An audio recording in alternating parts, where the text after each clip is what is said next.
달이기도 또 사랑과 감사의 달이기도 합니다. 우리는 스승에 대한 은혜를 늘 생각하며 살아가야 합니다. 그렇다면 우리에게 스승이란 과연 어떤 존재일까요? 우리 교회에서는 물론 현재 주일학교 선생님이 없지만 어릴 때부터 신앙생활을 하시던 분들은 누구나 영적으로 양육하시는 선생님으로부터 말씀을 배우셨을 것입니다. 물론 성인이 다 되어서 주님을 영접하신 분들에게는 그러한 경험이 없겠지만 우리는 살아가면서 교회뿐 아니라 세상에서 여러 명의 선생님을 만나게 됩니다. 한 사람이 태어나면 제일 처음으로 만나는 선생님이 바로 의사, 간호사 선생님이에요. 이분들은 갓난 아이가 태어나는 순간을 돕고 짧은 기간이지만 산모가 회복되는 동안 아이는 신생아실에서 간호사의 도움으로 세상에 적응하는 방법을 터득하게 됩니다. 그리고 아이는 평생의 양육자, 부모를 선생 삼아서 살아가면서 부모님으로부터 좋든 싫든 옳은 것이든 옳지 않은 것이든 어쨌든 아이는 보고 듣고 배우고 그렇게 살아갑니다. 그래서 부모도 아이에게는 선생이 되는 것입니다. 또 아이가 자라서 어린이집에 가게 되고 유치원을 거쳐서 초등 학력을 지내게 되죠. 요즘 초등학교 아이들을 보면 정말 다양한 학원을 다니고 있어요. 그러면서 이 아이들은 또 여러 명의 선생님을 만나게 됩니다. 그렇게 중학교, 고등학교, 대학교 또 그 이상의 학력을 가지게 되면서 사람은 이 땅에서 정말 많은 선생님을 만나게 되는 것입니다. 이렇듯 한 사람이 태어나서 접하는 수많은 선생이 있고 어찌되었든 우리는 그분들을 통해서 배움이라는 과정을 거치게 되니 얼마나 감사합니까? 사람이 살아가는 데 있어서 배움이라는 것은 정말 중요한 과정인 것입니다. 우리가 앞서 영상에서도 봤듯이 지미 카터 같은 경우에는 대통령이잖아요. 세상을 아우를 수 있는 능력과 권위와 어쩌면 권세를 가진 한 사람입니다.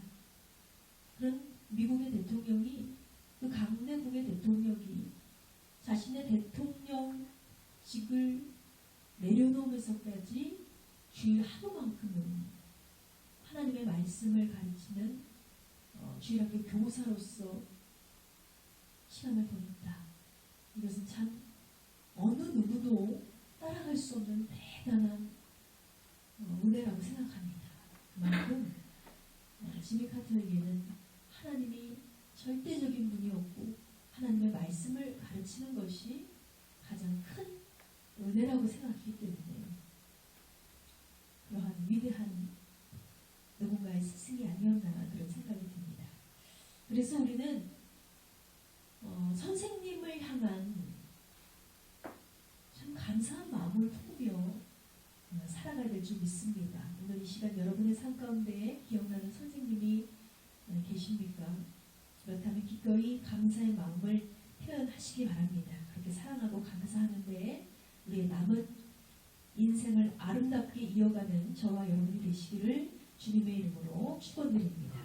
자, 오늘 말씀을 살펴보면요. 예수님께서 제자들의 발을 씻기신 후에 옷을 입으시고 다시 앉으셔서 그들에게 말씀하시는 장면이 기록되어 있습니다. 13절 말씀에 너희가 나를 선생이라 또는 주라 하니 너희 말이 옳도다. 내가 그러하다 하셨습니다. 여러분 성경에는 예수님에 대한 여러 칭호가 기록되어 있습니다. 예수님은 우리를 창조하신 하나님께서 육상을 입고 오신 분이기 때문에 우리에게 누구예요? 우리의 아버지가 되시지만 또 하나님의 아들이라는 칭함을 받고 있습니다. 그 외에도 성경을 보면 예수님은 메시아다, 구원자다, 우리의 친구다, 우리의 형제다 하면서 여러 가지 칭호로 예수님을 호칭하고 있지만 오늘 본문에서는 예수님께서 직접 제자들에게 당신이 누구신지에 대해서 말씀하셨어요. 바로 우리의 선생이 되신다고 분명히 말씀하셨습니다.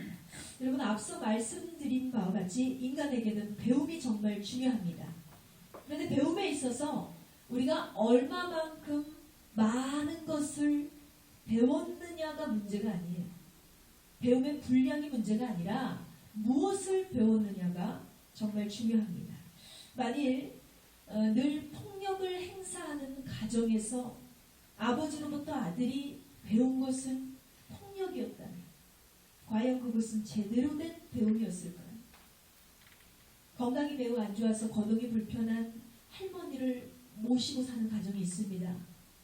그런데 며느리가 이 시어머니를 늘 학대하고 무시하고 그런 모습을 아이가 보고 자랐다면 아마도 그 아이는 어떨까요? 병에 걸린 사람, 또 장애인, 노인, 어르신에 대한 무시와 학대는 어쩌면 당연하다고 생각하며 자라게 될지도 모릅니다. 또 한 아이는 항상 문구점이나 슈퍼에서 남의 물건을 훔치는 형과 함께 살았습니다. 그러다 보니 이 아이가 자연스럽게 성인이 돼서도 남의 물건에 손을 대는 버릇을 지니고 사는 거예요. 이 모든 이해는 뭡니까? 잘못된 배움의 예입니다. 인간의 삶에 있어서 우리 누구나 누군가의 선생이 될 수 있습니다. 참 신기하게도 아이들에게는 모방의 시기가 있다고 합니다. 누군가가 하는 행동이나 말을 그대로 따라하고 그대로 행동하는 겁니다. 우리 하임이가 얼마 전에 제가 엄마가 이렇게 화장하는 모습을 보고 한 며칠을 이렇게 한참을 지켜보더니 저한테 파우더를 달라고 막 때를 쓰면서 고집을 피우는 거예요.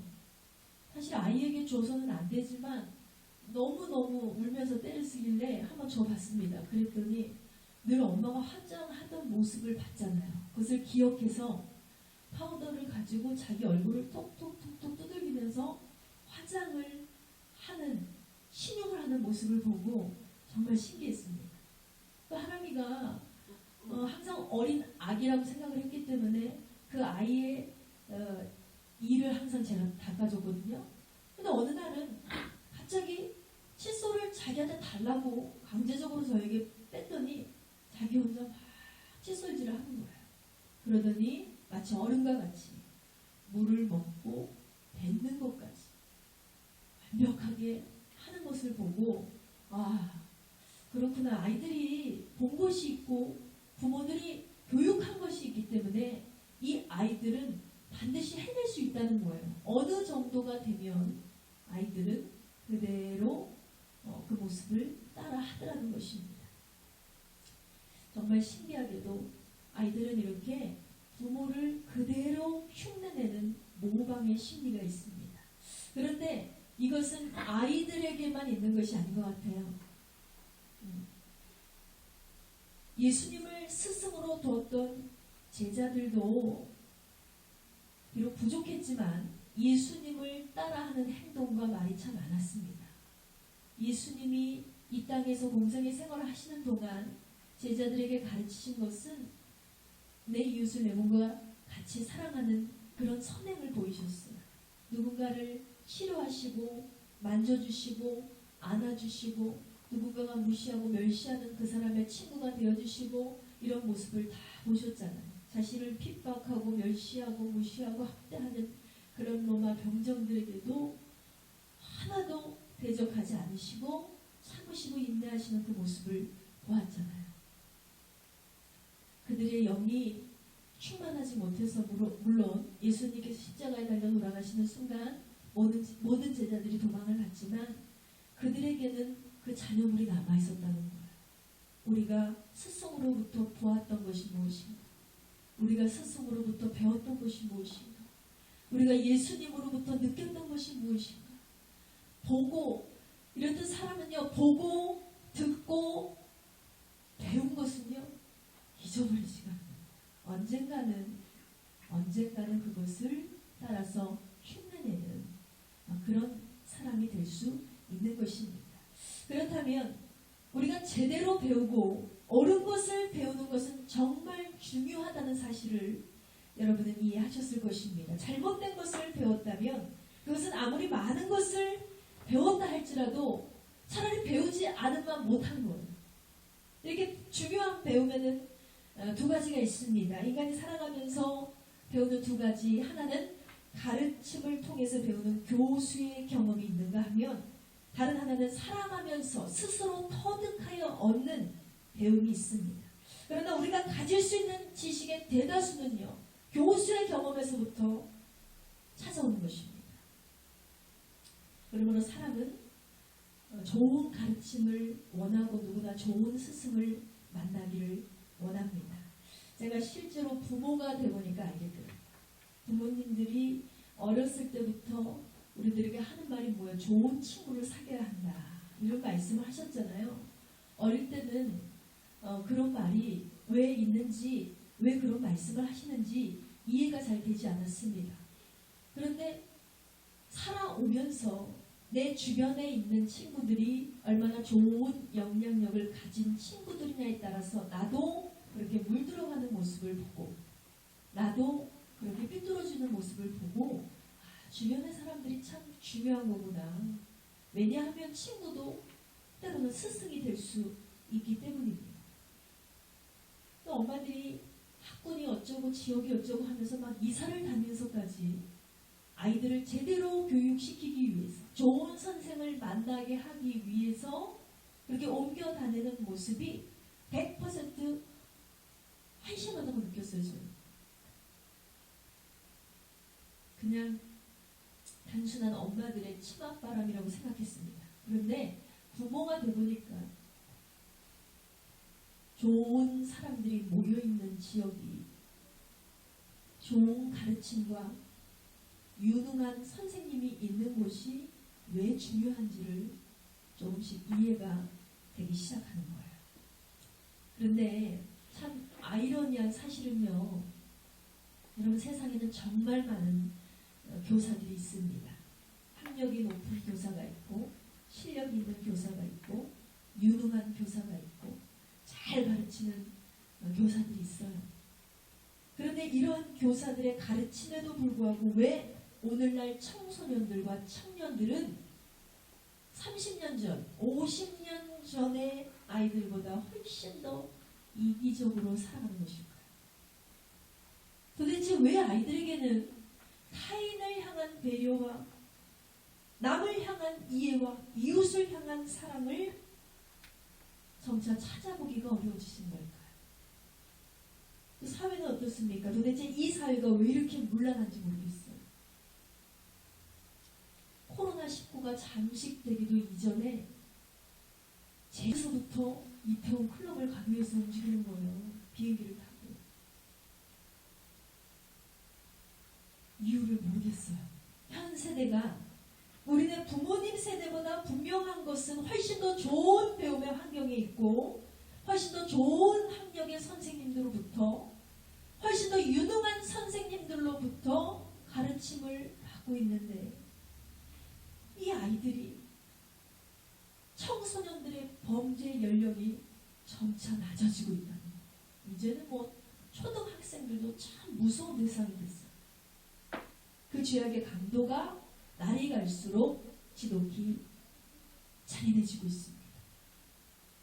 그 이유가 무엇인가 우리는 생각을 한번 해봐야 하는 것입니다. 이것은 분명 가르침의 문제요, 배움의 문제일 수밖에 없습니다.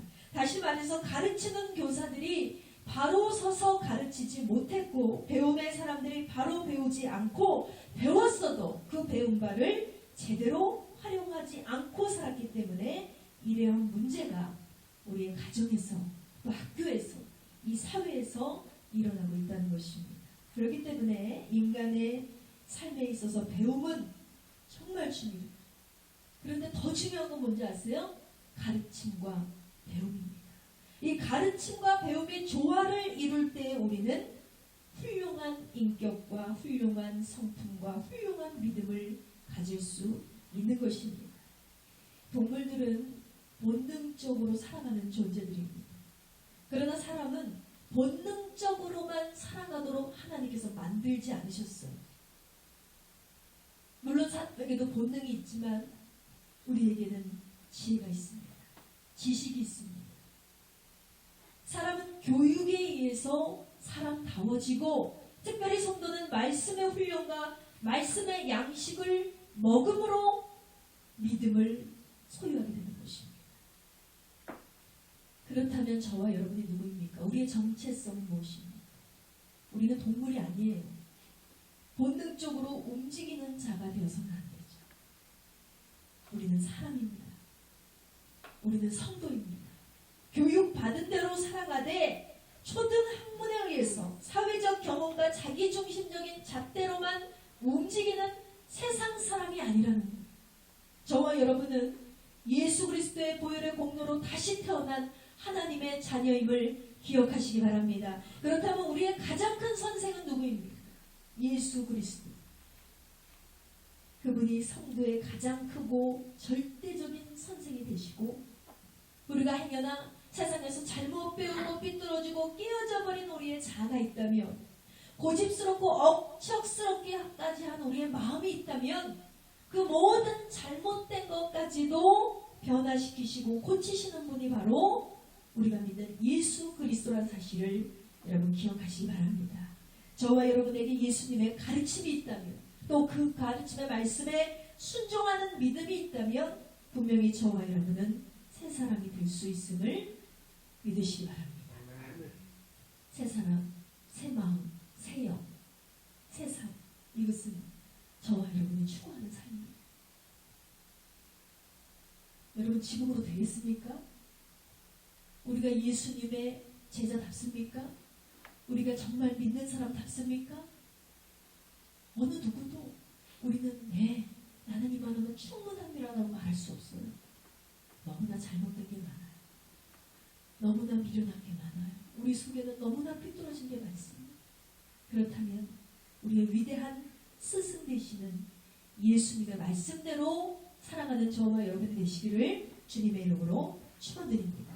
성경에는 예수님을 만난 많은 사람들이 인생이 실제로 변화되는 것을 우리가 확인할 수 있습니다. 예수님은 제자들을 부르시고 그들의 인생을 완전히 봐줬습니다. 문제가 있는 사람을 만나셔서 그들의 문제를 해결해 주시고 새로운 삶을 살게 하셨습니다. 온갖 질병에 걸린 사람들을 만나셔서 그들을 치료하시고 회복된 인생을 살게 하셨습니다. 이처럼 예수님은 정말 위대한 스승이에요. 그렇게 배움을 받아야 되는 사람은 스승을 정말 잘 만나야 됩니다. 저와 여러분은 이미 좋은 스승이 되시는 예수님을 만난 자들입니다. 그러므로 우리는 늘 예수님께 감사하고 또 감사하는 인생을 살아야 될 줄 믿습니다. 예수님은 저와 여러분을 향해서, 아니 이 세상을 살아가는 모든 사람들을 향해서 말씀하셨어요. 내게 와서 배워라. 너희는 내게 와서 배워라. 이렇게 분명히 말씀하셨어요. 그러므로 우리는 참된 스승이신 예수님께 와서 늘 배울 수 있는 자가 되어야 될 줄 믿습니다. 가르침을 받아야 돼요. 사람은 누구나 교육을 받아야 되고 가르침을 받아야 됩니다. 사람은 배운 대로 살아간다고 했어요. 여러분 우리는 배우되 어떤 걸 배워야 됩니다. 참된 것을 배우고 옳은 것을 배우는 자가 되어야 됩니다. 많은 사람들이요 배우기는 배우지만 참된 것을 배우지 못하기 때문에 바른 인격자가 되지 못합니다. 제가 엊그제도 친구하고의 통화를 통해서 친구가 아이를 양육하는 데 있어서 너무나 큰 고충이 있다라며 여러 가지 얘기를 하길래 공감하면서 저도 이런 얘기를 했습니다. 아무나 부모가 돼서는 안 된다. 결국 이 사회의 근본적인 원인은 부모가 부모다운 교육을 받지 못하고 아내가 아내다운 교육을 받지 못하고 남편이 남편다운 교육을 받지 못한 채 가정을 이루고 부모가 됐기 때문에 우리는 모든 시행착오를 겪고 있는 거예요. 지금이라도 우리가 아이들을 잘못 키우지 않기 위해서라도 부지런히 공부해야 돼. 알아야 하고 깨달아야 돼. 그러기 위해서 나 자신을 제일 먼저 아는 것이 참 중요하다는 얘기를 제가 해줬어요. 공부해라. 아이 키우기 너무 힘들지. 공부해.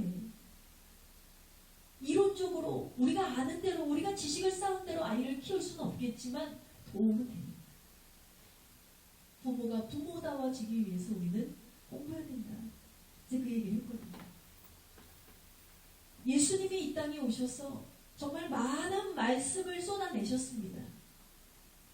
만나는 자들에게 하나님의 복음과 하나님의 사랑과 하나님의 은혜를 모두 알려주셨어요. 예수님은 끊임없이 가르치셨습니다. 산상에서도 가르치시고 길가에서도 가르치시고 집으로 방문하셔서도 가르치시고 계속해서 가르치셨어요. 왜 가르치셨을까요? 사람은 배운 대로 살아가기 때문에, 알아야 그대로 살아가기 때문에. 그래서 예수님이 가르치십니다. 그렇다면 스승 되시는 예수님께서 우리에게 가르치시고자 하는 것이 무엇인가를 우리는 정확히 알아야 될 줄 믿습니다. 그렇다면 예수님의 가르침은 무엇이냐? 첫째로 예수님은 지식보다 더 중요한 것을 가르치셨습니다. 예수님은 제자들에게 지식을 암기시킨 것이 아닙니다. 오히려 가르치신 말씀을 마음으로 받아들이고 스스로가 결단하고 행동하도록 가르치셨다는 거예요. 여러분, 식탁에 아무리 맛있는 음식을 잔뜩 차려놓아도 그것을 먹지 않는다면 그 고영양의 음식은 절대로 내 것이 될 수 없습니다. 또 어떤 사람은 음식을 먹었어요. 그런데 취했어요. 소화를 시키지 못하는 거예요. 그렇다면 먹은 음식이 영양이 됩니까? 되지 못해요. 마찬가지로 교회에 와서 성도가 하나님의 말씀을 귀담아 듣지 않는다면 하나님의 말씀이 능력이 되고 생명이 되고 양식이 되고 복이 된다 할지라도, 우리의 죄를 씻어주는 도구가 된다 할지라도 그 하나님의 말씀은 우리에게 아무런 영향을 주지 못합니다. 먹지 않고 마시지 않고 우리가 들은 그대로 깨닫지 않고 순종하지 않으면 하나님의 말씀도 아무것도 아닌 것처럼 됩니다. 말씀을 들었더라도 소화를 시켜야 됩니다. 한마디로 오늘 주어진 말씀은 오늘의 양식이요. 이 양식이 저와 여러분에게 하나님께서 차려주신 고영양의 식사인데 이것을 먹고 안 먹고는 개인의 선택이라는 거예요. 먹었어도 소화를 잘 시키는 것은 성도의 능력이요. 소화시킨 그 말씀대로 사는 것은 성도의 믿음이라는 것입니다. 그러나 한 가지 확실한 것은요. 여호와 하나님의 말씀이 내 것이 되어야 우리는 건강한 그리스도인으로 살게 될 줄 믿습니다. 우리나라가 음식물 쓰레기로 버리는 양을요. 경제적 가치로 따지면 약 15조 원 정도가 손실된다고 합니다. 15억도 아니고 15조 원이에요. 그것도 1년에. 한 50년 전까지만 해도 이거 상상도 못할 일이었죠. 그때는 너무나 가난했던 우리나라에 버릴 음식이 어디 있습니까? 돌아가신 저희 할머니만 해도 제가 방황 때 할머니랑 같이 살면서 그때 초등학생이어서 너무 어려서 할머니가 왜 그러시는지 몰랐는데 우리 할머니는 생선 한 마리를 드실 때에도 머리부터 꼬리까지 다 씹어 드시는 거예요. 살만 발라 드시는 것이 아니라 뼈와 가시까지 아작아작 다 씹어서 그 생선의 단물까지 쫙 빨아내시고 드시더라고요. 할머니는 왜 저렇게 드시지? 그때는 몰랐거든요. 이제서 알겠는 거예요. 우리 할머니는 6.25 세대를 지나셨고 너무나 가난했던 시절, 먹을 수 없던 시절이 있었기 때문에 생선 한 마리가 얼마나 귀중하고 소중한 것인지를 알거든요. 세상에 아무리 잘 살아도 자신의 습관대로 사시는 거예요. 이 귀한 생선을 내가 먹는데 다 발라먹어야지. 뼈까지 눈알까지 다 씹어먹어야 그것이 영양이 되지. 그런 할머니가 생각이 납니다. 그런데 요즘은 어때요? 먹거리가 넘쳐나는 세대를 우리는 살아가고 있습니다. 먹을 것이 있지만 또 먹을 것을 찾아 헤매고 더 좋은 것을 먹기 위해 우리는 애쓰고 있어요. 사실 인간이 잘 살고자 하는 것, 잘 먹고 잘 살기 위해서 거기에 꼭 먹는 것이 좋죠. 요즘은 생선 한 마리를 그렇게 귀하게 여기는 사람들이 있을까요? 밥 한 토를 아낌없이 남김없이 그렇게 귀하게 여기는 사람들이 얼마나 될까요? 드물죠. 그러니 우리나라 음식물 쓰레기 소각장은 넘쳐날 수밖에 없는 것입니다. 아주 심각한 문제. 15조 원만 아껴도 나라 경제를 위해서 크게 기여할 수 있는. 그런데 여러분, 인간이 버리는 것은 쓰레기만이 아니잖아요. 우리는 수많은 자기 소유를 버리며 살아갑니다. 그런데 더 심각한 것은 오늘날의 성도들은 하나님의 말씀을 마치 쓰레기 버리듯이 하고 있다는 거예요. 한 사람이 신앙생활을 하면서 짧게는 몇 주, 더 길게는 몇 년, 더 길게는 수십 년의 신앙생활을 하게 됩니다. 그간 말씀이 얼마나 많습니까? 우리는 셀 수 없이 많은 말씀을 사실 알고 있어요. 그런데 여러분, 받은 말씀 그대로를 다 마음에 새기고 계십니까? 예배 때마다 들은 그 말씀 다 기억하십니까? 들은 말씀대로 다 순종하고 그렇게 사시냐는 거예요. 아니죠. 이것은 하나님의 말씀을 버리는 작업입니다. 거룩한 하나님의 말씀이 그리스도인들에 의해서 쓰레기처럼 버려지고 있다는 거예요. 그래서 하나님의 말씀이 내 양식이 되지 못하고, 하나님의 말씀이 내 능력이 되지 못하고, 하나님의 말씀이 내 삶이 되지 못하기 때문에 우리는 변화가 되지 않아요. 우리의 가정도, 개인도, 교회도, 사회도 변화되지 않아요. 하나님의 말씀이 버려졌기 때문입니다.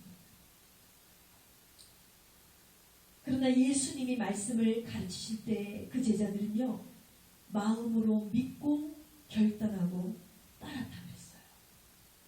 그래서 친히 제자들의 발을 씻기시는 그런 실천을 예수님은 보여주신 것입니다. 이렇게 먼저 보여주시는 예수님의 모습에 제자들도 배운 대로 그대로 살아간다는 것입니다. 요한복음 1장 39절 말씀에 보면 예수께서 이러시되 보라, 와서 보라 그랬죠. 그러므로 그들이 가서 계신 데를 보고 그랬어요. 예수님이 와보라 하니까 제자들이 예수님을 따라서 그가 계신 곳에 함께 있었다라고 성경은 분명히 말씀하고 있어요. 그 밖에도 예수님은 제자들과 함께 다니시면서 끊임없이 저들을 가르치셨습니다. 눈을 들어서 밭을 보라 그러면 제자들은 눈을 들어 밭을 바라봤습니다. 전도하라 하시면 제자들이 나가서 전도했습니다. 주라 하시면 자신들이 가지고 있는 것을 이웃에게 나누어 주었습니다. 기도하라 하시면 저들이 기도했고, 사랑하라 하시면 이웃을 사랑했습니다. 제자들은요, 예수님의 말씀을 버리지 않았습니다. 제자들은요, 예수님의 말씀에 그대로 양식을 삼고 삶으로 적용했습니다. 과연 제자들이 너무나 착했기 때문일까요? 제자들이 너무나 순진했던 탓일까요? 팩트는 거기 있지 않죠. 예수님께서 실제로 본이 되어주셨기 때문에 제자들 역시도 놀라우신 스승 앞에 자신들이 배운 것을 그대로 행할 수 있었다는 것입니다. 그러므로 오늘날 가족을 향해, 이웃을 향해, 누군가를 향해 우리가 무언가를 받기를 원한다면 우리 역시 얻고자 하는 대로 그대로 행동해야 할 줄 믿습니다. 한참 우리 하람이가 밥을 먹지 않아서 제가 고민에 빠진 적이 있었어요. 이렇게 맛있는 음식을 해주는데 왜 아이가 밥을 잘 먹지 않지? 그때 제가 여러 권의 육아 서적을 읽었습니다. 그때 공통적으로 저자들이 하는 말이 뭔지 아세요? 부모가 본이 되어줘야 합니다. 부모가 본이 되는 행동을 하라는 거예요. 그래서 제가 가만히 생각해 봤어요. 저는 편식을 안 하는데, 저는 주어진 대로 잘 먹는데 이게 무슨 말일까? 생각해 보니까 보통 엄마들은요, 음식을 차려놓고 아이가 먹는 모습을 많이 지켜보고 있습니다. 혹은 아이에게 음식을 떠먹여 주느라 바빠요. 그때 아이들이 이런 생각을 한다는 거예요. 우리 엄마는 먹지도 않으면서 왜 나만 먹으라고 하지? 엄마는 하지도 않으면서 왜 나한테 하라고 하지? 물건 정리해야지, 청소해야지. 엄마는 청소도 안 하면서 왜 나한테 청소하라고 하지? 너 숙제해야지. 엄마는 TV 보고 있으면서 왜 나한테 숙제하라고 하지? 아이들에게는 이런 반문이 생긴다는 거예요. 즉 부모가 본이 되지 않으면서 가르치는 것은 제대로 된 교육이 할 수 없다는 것이죠. 그때 깨달았어요. 그때부터 저는 죽이 되든 밥이 되든 아이들이 먹는 게 얼마나 어설퍼요. 막 밥풀이 여기저기 튀고 막 집이 초토화가 됩니다. 그래도 같이 먹습니다. 함께 먹는 모습, 엄마가 맛있게 먹는 모습을 보여줘야 그것이 교육이 되고 본이 된다는 것을 깨닫게 됩니다. 이렇듯 우리에게는요, 본이 되는 행동이 참 중요한 거예요. 이런 측면에서 예수님은요, 말로만 떠드는 복음의 전달자가 아니었다는 것입니다. 이래라 저래라 잔소리만 하는 선생이 아니었습니다. 그분은 하늘의 복음을 전하시고 전하신 그대로 몸소 보이신 위대한 스승이었음을 여러분 기억하시기 바랍니다. 교회의 가장 큰 교사인 저도 오늘 이 스승의 날을 맞이해서 깊은 반성을 하게 됐습니다. 이전에도 말씀을 드렸다시피 저는 늘 이단에 서면 죄의식에 사로잡힐 때가 많습니다. 왜냐하면 말씀을 전하는 데 있어서 막중한 책임을 가진 종으로서 저 역시도 지키지 못하는 말씀이 너무나 많아요. 나도 지키지 못하면서 누군가에게 전한다는 것은 참 어려운 부담이 됩니다. 그래서 늘 소원하고 기도하기를 하나님 내가 전하는 자만 되지 않게 하시고 이 말씀을 지켜 행하는 자가 되었습니다. 정말 성도를 변화시킬 수 있는 능력이 주님 되게 하나님 도와주세요 이렇게 기도하거든요. 어쩌면 이것은 제 평생의 기도 제목이 될지도 모르겠습니다. 적지만 미흡하지만 말씀대로 하나라도 지켜보려고 노력을 하는 중이에요. 그러면서 삽니다. 그러므로 오늘 이 말씀을 허락하신 하나님 앞에 저와 여러분 모두가 예수님처럼 행동하는 믿음이 되었으면 좋겠습니다. 그렇게 주님 안에서 훈련된 성도가 될 때 살아 역사하는 하나님의 말씀이 저와 여러분의 삶을 변화시키게 될 줄 믿습니다. 자, 예수님이 가르치신 두 번째 가르침은 예수님은 만남과 관계를 중시하셨다는 것입니다. 그래서 본문 14절에서 15절 말씀에서도 이렇게 말씀합니다. 내가 주와 또는 선생이 되어 너희 발을 씻었으니 너희도 서로 발을 씻어주는 것이 옳으니라. 내가 너희에게 행한 것 같이 너희도 행하게 하려 본을 보였노라 그랬습니다. 예수님께서는 제자들에게 서로 발을 씻겨주면서 다른 사람들에게 본이 되라고 말씀을 하셨어요. 그리고 요한복음 1장 39절의 말씀에서 와서 보라 하셨다고 했잖아요. 제자들에게 말씀하신 것은요, 바르게 표현하면 예수님께서 사람을 만나보자 하신 거예요. 예수님은요, 항상 사람을 직접 만나서 좋은 관계를 맺으시고 가르치셨습니다. 이처럼 우리들도 사람들과의 만남을 통해서 저들에게 예수님의 사랑을 보이고, 먼저 보이고, 본을 보이고 가르치는 자들이 되어야 될 줄 믿습니다. 예수님은 제자를 부르실 때도 나를 쫓으라, 나를 따라오라 이렇게 말씀하셨어요. 그것은 개인적으로 뭐예요? 부르시고 만나시고 교제하기를 원하셨다. 요한복음 3장 말씀에 보면 어느 바리새인 중에 니고데모라고 하는 사람이 한밤중에 예수님을 찾아왔습니다. 그리고 그가 하는 말은요, 요한복음 3장 2절 말씀에 그가 밤에 예수께 와서 이르되 랍비여 우리가 당신은 하나님께로부터 오신 선생인 줄을 아나이다 그랬어요. 니고데모 역시 예수님을 선생이라고 부르고 있습니다. 그리고 랍비라는 단어는 당시 유대교의 율법 교사를 칭하는 말입니다. 그래서 이 말은 당신은 나의 선생님입니다. 당신은 나의 주인이십니다 하는 뜻이에요. 예수님을 그래서 랍비요 당신이 나의 선생인 줄, 우리의 선생인 줄 우리가 압니다. 이런 경칭을 쓸 만큼 그는 예수님의 말과 행실이 정말 존경받을 만한 인물이었다는 것을 알고 있었다는 거예요. 바리새인이었죠. 어제는 한밤중에 이렇게 느닷없이 찾아온 니고데모를 예수님을 만나주셨어요. 약속도 하지 않고 네가 뭔데 무례하게 왔냐 이렇게 하지 않으시고 만나주셨어요. 그리고 그와 심도 있는 대화를 나누시죠. 그리고 그가 질문한 중생의 교리, 거듭남의 교리, 영생의 길을 예수님은 그 한밤중에 자세히 알려주셨어요. 요한복음 1장 40절에서 43절 말씀에 보면 예수님께서 제자들을 부르시는데 바로 안드레와 그의 형제 시몬을 부르셨고 같은 동네 사람 빌립을 불러서 제자로 삼으셨다고 했어요. 이처럼 예수님께서는 제자들도 어떻게 해서 직접 찾아가셨다는 거예요. 저들과 가까이 하시고 저들을 만나주시고 말씀도 가르쳐주시고 기적도 보이시고 하나님 말씀 들려주셔서 저 제자들이 신령한 은혜 아래 임할 수 있고 인도를 직접 해주셨다는 것입니다.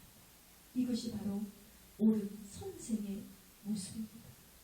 이와 같이 저와 여러분에게도 완벽하진 않지만 소중한 인연들이 분명히 있습니다.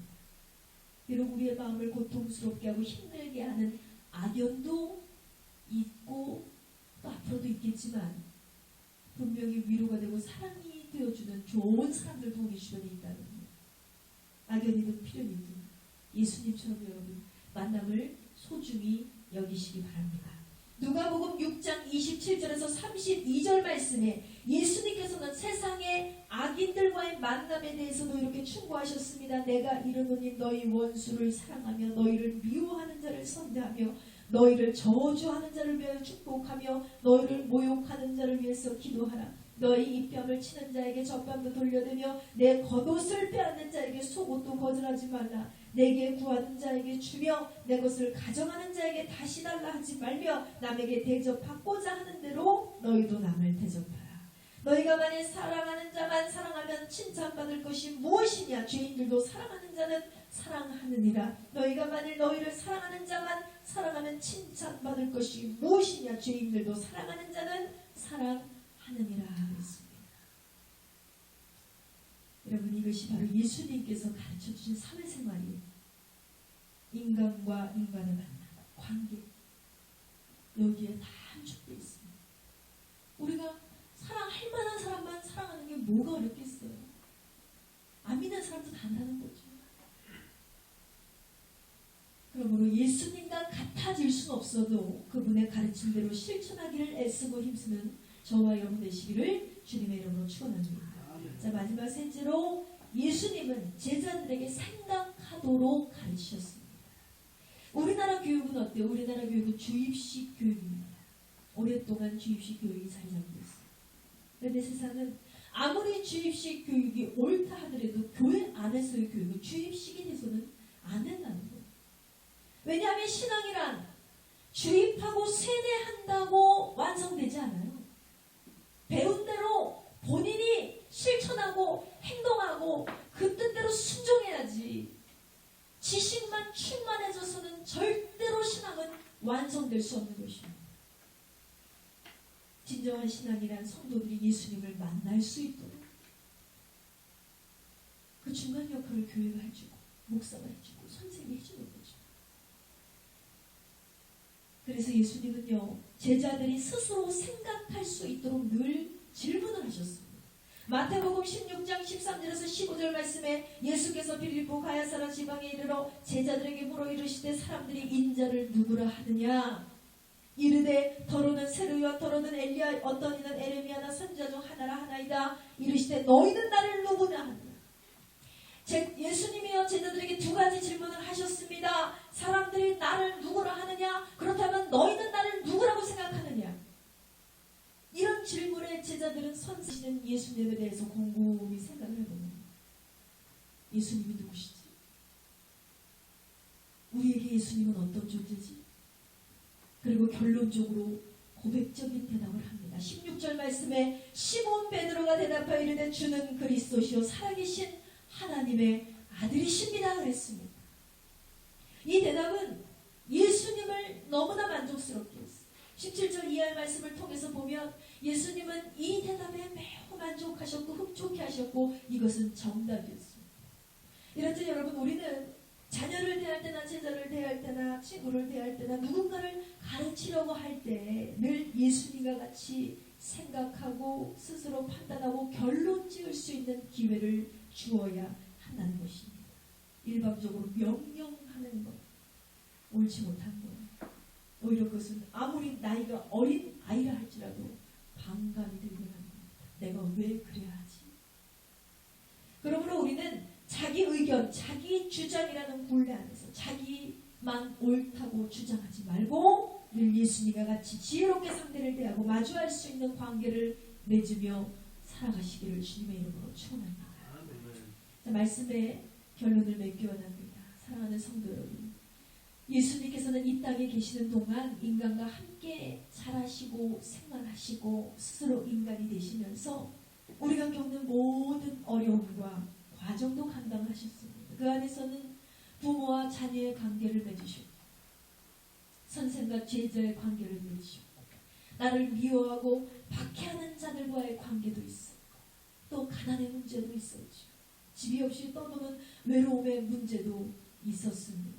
그리고 제자들의 배신의 순간 때문에 분노하는 순간을 분명히 겪으셨을 것입니다. 수없이 많은 고난과 만남의 과정이 예수님께도 있었다는 거예요. 그러나 최후에는 예수님은 어떻게 하셨어요? 우리를 죽기까지 사랑하셨다. 이 문구와 같이 친히 우리를 위해서 죽음을 선택하시고 최고의 사랑을 보여주신 위대한 스승이시라는 겁니다. 현재 여러분은 누구를 가르치고 누군가에게 가르침을 하고 계십니까? 그리고 여러분은 앞으로 어떤 스승이 되기를 원하시고 어떤 제자가 되기를 원하십니까? 우리가 현재 맺고 있는 인간관계 가운데 어렵고 불편한 관계가 있다면 오늘 이 시간 깨달으신 말씀대로 예수님의 관계법을 한번 따라 실천하시기 바랍니다. 그렇다면 여러분에게도 좋은 관계가 맺어지게 될 줄 믿습니다. 다른 누구보다 우리는 예수님께 최고의 제자가 되도록 노력해야 됩니다. 디모데후서 3장 14절 말씀에 저와 여러분을 향해 이렇게 말씀하고 있습니다. 너는 배우고 확실한 일에 과라. 그렇습니다. 여러분, 저와 여러분은 예수님께 삶을 배워야 돼요. 어떻게 살아야 될지 예수님께 배우세요. 내가 뭘 해야 될지 예수님께 배우세요. 내가 어떻게 관계를 맺어야 될지 예수님께 배우시기 바랍니다. 그리고 확실하게 그 안에 거하시기 바랍니다. 예수님 안에서 인간관계를 배우고 예수님 안에서 사랑하는 법을 배우고 예수님 안에서 은혜를 나누는 법을 배우고 예수님으로부터 우리는 복받는 비결을 배워야 합니다. 그리고 그 가르침에 확신한다면 그 일을 행하는 저와 여러분이 될 때 우리 안에 사랑이 넘치고 용서가 넘치고 감사하는 마음이 넘치는 그런 삶을 우리도 살게 될 줄 믿습니다. 이렇게 예수님을 닮아가는 저와 여러분이 되시기를 주님의 이름으로 축원합니다. 이 시간 다 같이 기도하기 원합니다. 하나님께 간절히 기도할 때 아버지 하나님, 내가 누구의 스승입니까? 아버지 하나님, 나는 누구의 제자입니까? 우리가 어떠한 관계 가운데 살아가고 있는지는 내 자신이 가장 잘 알고 있습니다. 내가 마음으로 사랑하는지는 내가 가장 많이 알고 있습니다. 하나님, 이 시간 우리가 돌이킬 것은 돌이키게 하시고 회개할 것은 회개하게 하시고 우리가 배워야 할 것을 주님으로부터 배우게 하셔서 우리가 주님께 배우고 확실한 일에 거할 수 있는 진짜 성도로 거듭나게 해달라고 이 시간 주여 삼창하시고 기도하시겠습니다.